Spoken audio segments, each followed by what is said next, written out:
And tonight marked the Last Supper at restaurants across New York City. Some now plan to try and survive with their outdoor setups, but this week's snowstorms could create yet another hurdle. CBS 2's Lisa Rozner reports from the Upper East Side.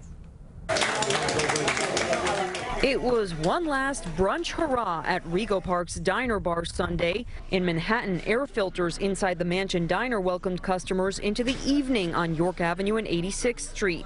Owner John Phillips says business is already down around 40% from last year. But come Monday, the governor is shutting down indoor dining because of the increase in hospitalizations, the transmission rate, and the density of the city, even though he acknowledges 74% of COVID spread in New York is from household gatherings, and only 1.43% comes from bars and restaurants, the fifth highest cause of infections. We rely on that outdoor seating as being the only saving grace. Because come Monday, restaurants can only do takeout, delivery, or offer seating like this.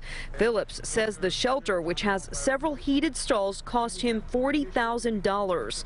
But the sanitation department is warning it may issue a snow alert for Wednesday, and that suspends outdoor dining when more than 1 inch of snow is forecast. If more than a foot is expected, the alert calls for outdoor structures or barriers to be removed or made smaller. This is a fairly permanent structure. I mean, if I take this down, it's gone, and it's gone forever. The Department of Sanitation's acting commissioner recommends removing rooftops during storms and taking furniture and heaters inside.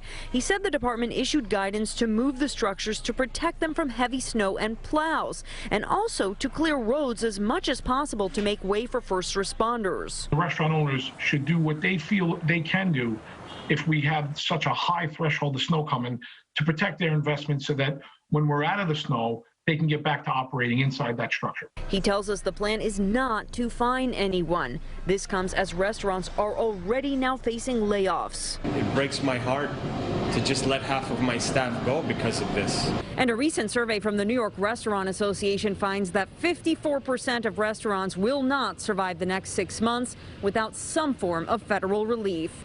On the Upper East Side, Lisa Rozner, CBS 2 News.